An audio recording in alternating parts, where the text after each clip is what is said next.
Hello बच्चों, जो अभी आपने इतनी सारी बुक्स मेरे हाथ में देखी वो सारे के सारे क्लास 10 के सैम्पल पेपर्स है, अलग अलग पब्लिकेशन के। अगर आपका भी यही डाउट है कि सैम्पल पेपर्स करने चाहिए, अगर नहीं करूंगा तो क्या मेरे मार्क्स कम हो जाएंगे, नहीं करूंगा तो क्या मैं फेल हो जाऊंगा, और अगर मुझे करना ही है तो कौन से पब्लिकेशन से करना है और इसे कब स्टार्ट करना है, अगर यही सारे डाउट्स आपके हैं तो वीडियो को एंड तक जरूर देखिएगा। हेलो बच्चों, मेरा नाम नासिर शेख है। पिछले 12 साल से क्लास 10 के बच्चों को पढ़ा रहा हूँ। हमने कई सारे टिप्स और ट्रिक इस चैनल पर अवेलेबल करवाए हैं, आप वीडियो को जाकर देख सकते हैं। तो चलो बच्चों, आज के वीडियो की शुरुआत करते हैं कि सैम्पल पेपर्स क्यों ज़रूरी है या सैम्पल पेपर्स करने चाहिए या नहीं करने चाहिए। इसका एग्जाम्पल मैं ऐसे देता हूँ, जब हम लोग क्लास 10 में हुआ करते थे तो क्लास 10 के अंदर हमने भी सैम्पल पेपर्स किए थे। जब सैम्पल पेपर्स हमने किए तो उससे एक बात आपको समझने आती है, वो ये होती है कि आप बोर्ड एग्जाम से पहले तक इतने पेपर्स दे चुके होते हो जो बोर्ड एग्जाम के जैसे होते हैं, सेम पैटर्न पर बने होते हैं, उतने ही टाइम लिमिट में कंप्लीट करना होता है, सेम एनवायरनमेंट में करना होता है। उसकी वजह से क्या होता है, जब एक्चुअल बोर्ड का पेपर आता है तो आपके दिमाग में वो पूरा पैटर्न भरा हुआ होता है कि पेपर कब स्टार्ट करना है, कौन सा सेक्शन पहले करना है, पेपर को कब खत्म करना है, टाइम मैनेजमेंट, आपके हैंडराइटिंग से लेके सब कुछ आप इतनी बार प्रैक्टिस कर चुके होंगे कि अब बोर्ड एग्जाम में जाने पर आपको लगेगा ये just it's like an another test जो मैं दे रहा हूँ। जैसे पहले टेस्ट देते हुए आए वो कई सारे वैसे ही टेस्ट है। तो सैम्पल पेपर जी हाँ जरूरी है, प्रैक्टिस करने के लिए बहुत ज़्यादा ज़रूरी है। तो 10th स्टैंडर्ड में अच्छे मार्क्स लाने के लिए ये बहुत इंपॉर्टेंट एस्पेक्ट होता है कि आप सैम्पल पेपर्स को करें। आई होप सो एग्जाम्पल समझ में आ गया होगा ये बात। दूसरी बात, अगर मैं इस चीज़ पर बात करूं अब कि सैम्पल पेपर जो है कब स्टार्ट करने चाहिए, कब सैम्पल पेपर्स पर जाना चाहिए।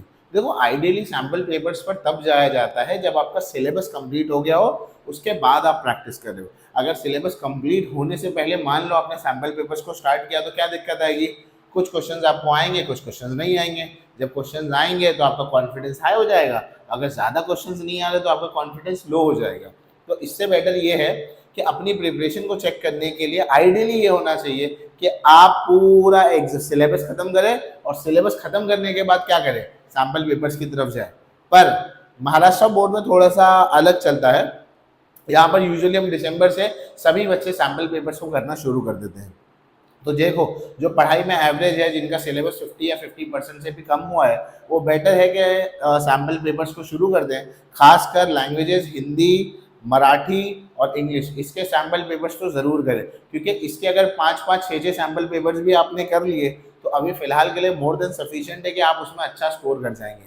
बाकी हिस्ट्री ज्योग्राफी के लिए आपको ज़्यादा पढ़ना भी पड़ेगा और सैम्पल पेपर्स पर डिपेंड करना पड़ेगा।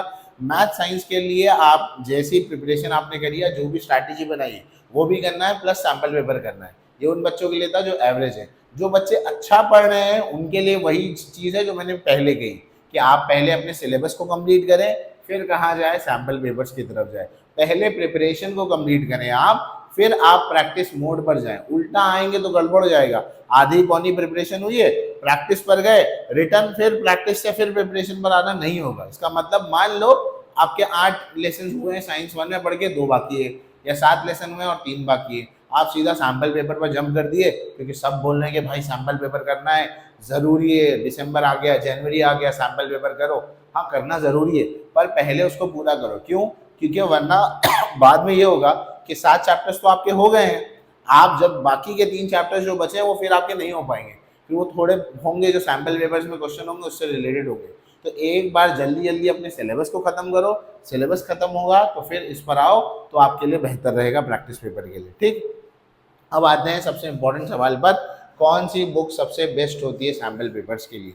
देखो, मार्केट में लास्ट टू लास्ट ईयर से एड ऑन होते हुए बुक आई है। जब हम छोटे थे तो यूजुअली नवनीत की ही बुक आती थी और कुछ और बुक्स आती थी जो कि मतलब इतनी ज़्यादा चलती नहीं थी, पर नवनीत ही चलती थी। अब नवनीत के साथ टारगेट आ रही है, टारगेट के साथ और कुछ पब्लिकेशंस भी ऐड हो रही है जो आ रही है।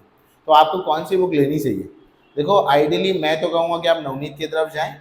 पहले तो ये मैं साफ कर दूं कि कोई स्पॉन्सर्ड लिंक नहीं है, मैं नीचे कोई डिस्क्रिप्शन में कूपन कोड या कोई डिस्काउंट देने वाला नहीं हूँ कि यहाँ से जाकर लिंक से खरीद लें। तो ये कोई स्पॉन्सर्ड लिंक नहीं है आपके लिए, एक जेन्युइन रिव्यू है। आप नवनीत की तरफ जा सकते हैं, पुरानी है। दूसरी बात, लगभग सारे सैम्पल पेपर सेम है, अगर आप कोई और पब्लिकेशन की भी उठाकर बुक करेंगे तो कोई ज़्यादा दिक्कत नहीं आएगी। सब में लगभग 5-5 पेपर है, एक पेपर लिखा हुआ होता है बुक में, बाकी के आंसर्स क्यूआर कोड से अवेलेबल होता है। और सब बुक में लगभग लगभग डिटेल एनालिसिस दिया होता है कि कौन से स्टेप्स में कितने मार्क्स है, जिसको आपको रेफर करने के लिए बेहतर होगा। क्वालिटी वाइज फिलहाल नवनीत बेटर होती है बाकी सबसे, तो आप उसकी तरफ जा सकते हैं, वो बुक लेकर कर सकते हैं। मान लो कि आपका सिलेबस और एक बात, मान लो कि आपका सिलेबस नहीं हुआ है अभी कंप्लीट, तो क्या मैं सैम्पल पेपर की बुक लेकर रख लूँ? हाँ, सैम्पल पेपर की बुक लेकर रख लो। क्यों? जब आपके सामने पड़ी रहेगी तो आपके पास एक मोटिवेशन रहेगा कि हाँ, ये सैम्पल पेपर्स की बुक खत्म करनी है। और इसको बिल्कुल हल्के में मत लेना, सैम्पल पेपर की बुक है, 5-5 क्वेश्चन पेपर तो आराम से हो जाएंगे, नहीं हो पाते हैं। देखो टोटल अगर मिला ले आप, आइडियली एक इंग्लिश मीडियम का स्टूडेंट जो होता है वो 9 पेपर देता है, 3 लैंग्वेजेस के पेपर दे दिया, 2 मैथ्स के, 2 साइंस के पेपर दे दिया और 2 हिस्ट्री ज्योग्राफी के। तो अगर हर एक के भी 5 पेपर होंगे तो 9 five 45, approx 45 papers question paper लिखने एग्जाम से पहले, जो कि बिल्कुल आसान नहीं है। तो इस बात को याद रखना। एंड वेरी इंपॉर्टेंट थिंग कि प्रैक्टिस पेपर आपको क्या सिखाएगा। प्रैक्टिस पेपर सबसे पहले आपको प्रेजेंटेशन सिखाता है, वो याद रखना। तो सैम्पल पेपर या प्रैक्टिस पेपर से आपका प्रेजेंटेशन काफ़ी इंप्रूव होगा। दूसरी बात, टाइम मैनेजमेंट सिखाएगा ये आपको कि टाइम को कैसे मैनेज करना है। अभी रिसेंटली मैंने मराठी के टाइम मैनेजमेंट पर वीडियो बनाया है कि मराठी के पेपर में टाइम मैनेजमेंट कैसा होना चाहिए। उसमें एक रीज़न ये भी दिया है कि आप प्रैक्टिस पेपर को ज़रूर प्रैक्टिस करें, क्योंकि 3-3 घंटे में सेम फॉर्मेट में पेपर लिख लिख के आपकी प्रैक्टिस हो जाएगी और आप फाइनली जब बोर्ड एग्जाम में जाएंगे तो इंशाल्लाह आपका पेपर जो है वो जल्दी कंप्लीट होना चाहिए। तो प्रैक्टिस पेपर से ये 2 फायदे आपके ज़रूर हैं, तो इसको ध्यान में रखिएगा, एक हैबिट हो जाती है लिखने की। तो आई होप सो ये ओवरऑल वीडियो में सारे पॉइंट्स कवर किए हैं। अगर इसके अलावा भी कोई डाउट्स हो तो कमेंट सेक्शन में मेंशन करें, और आप कमेंट सेक्शन में ये ज़रूर मेंशन करें कि आप क्या एक्सपेक्ट करें कि आपकी कितने परसेंटेज आने चाहिए। Till then keep working hard, all the best.